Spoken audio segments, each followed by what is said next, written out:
How the U.S. Navy turned the Pacific around. December 1941. The Pacific was burning. The American fleet lay shattered in the oil-stained waters of Pearl Harbor. Battleships, once the pride of the Navy, rested on the seafloor, capsized, broken, silent. The Pacific, once considered America's ocean, suddenly belonged to Japan.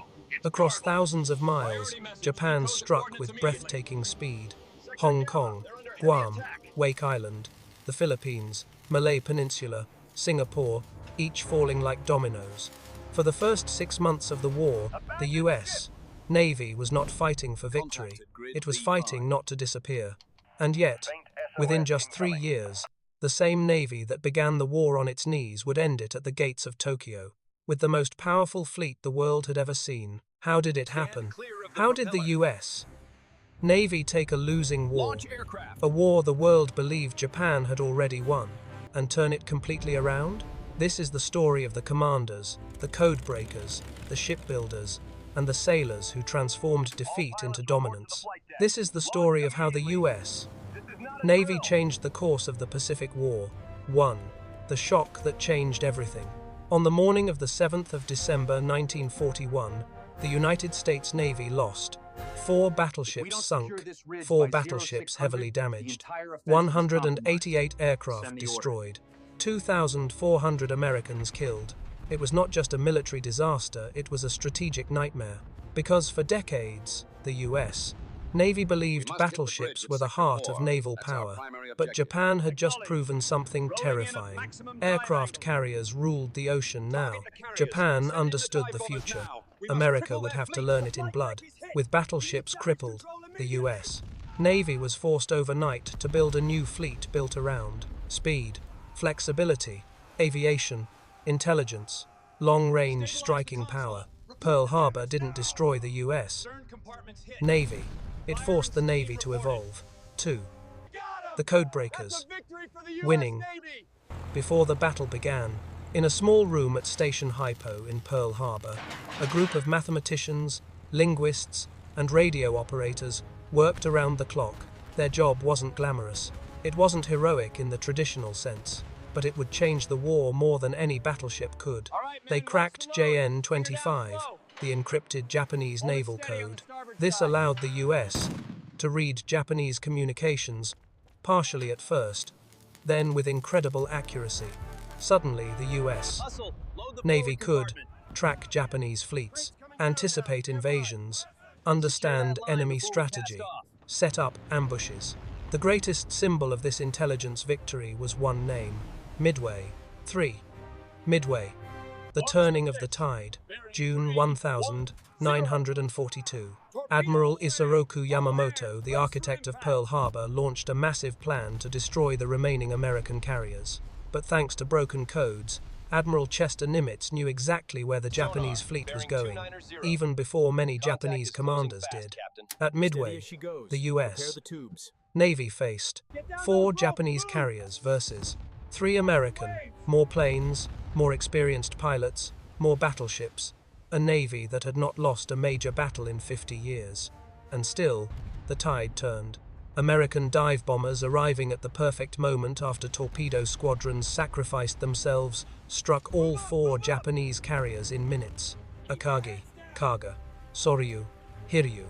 The heart of the Imperial Japanese Navy gone in a single afternoon. At Pearl Harbor, Japan destroyed American battleships. At Midway, America destroyed Japanese naval power. It was the first major American victory in the Pacific. It was also the moment Japan lost the initiative forever. The hunters had become the hunted. 4. The shipyards that won the war. Victory at Midway gave the U.S. breathing room, but intelligence and bravery alone wouldn't win the Pacific. America needed ships, carriers, destroyers, submarines, transports, landing craft, fuel ships, repair ships, and so the greatest industrial surge in naval history began. Between 1941 and 1945, the United States built 151 aircraft carriers, 10 battleships, 200 submarines, over 1,000 destroyers and escorts. thousands of transport and support vessels, while Japanese shipyards struggled to replace even a fraction of their losses. American shipbuilders were launching one new carrier every week. The Pacific is vast, but American industry filled it with steel. 5. Submarines, the silent war. While carriers grabbed headlines, American submarines quietly strangled Japan's war machine.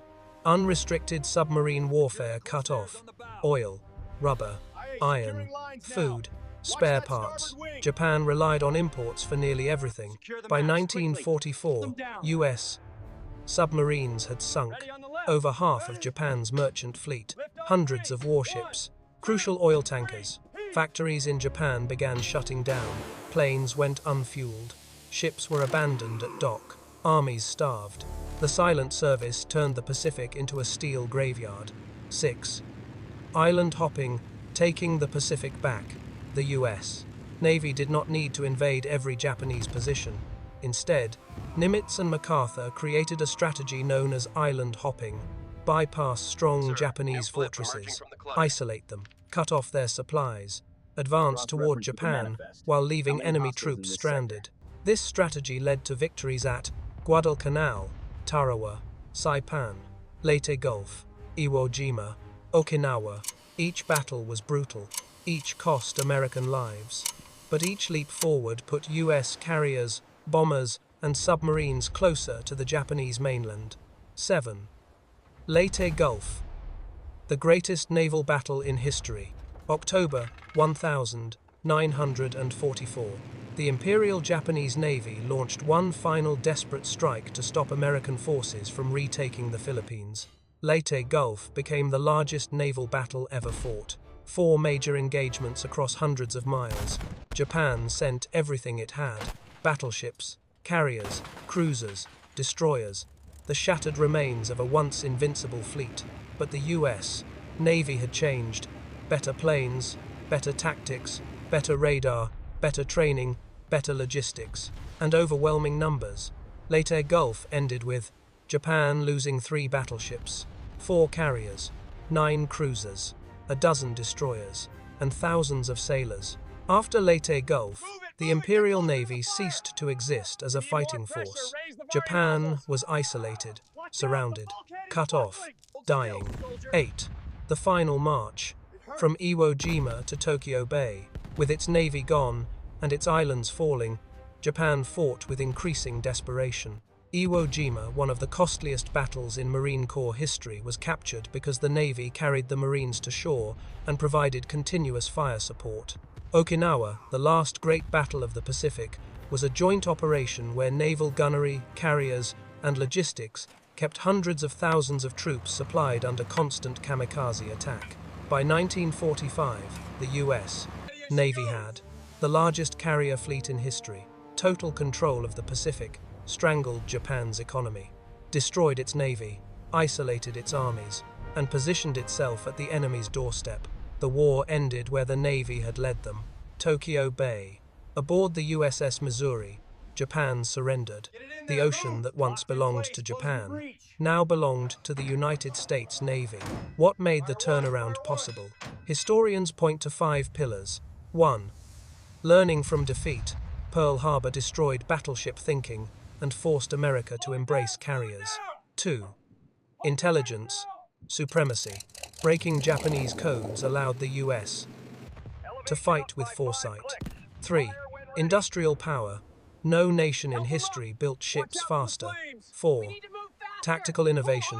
Carrier groups, radar, fighter direction, amphibious warfare all mastered rapidly. 5. Relentless pressure. The Navy did not give Japan time to recover. Not once. This is how the United States Navy turned the Pacific from a blue ocean of defeat into a path leading straight to victory. Closing reflection. When the war began, Japan had the finest naval aviators, the best torpedoes, the most experienced fleet. The U.S. Navy had losses, confusion, and fear. 3 years later, Japan had almost no fleet left. The U.S. Navy had become the most powerful maritime force the world would ever see.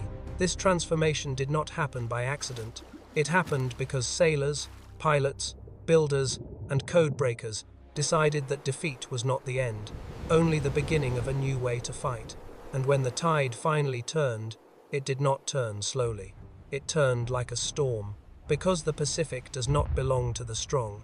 It belongs to the relentless.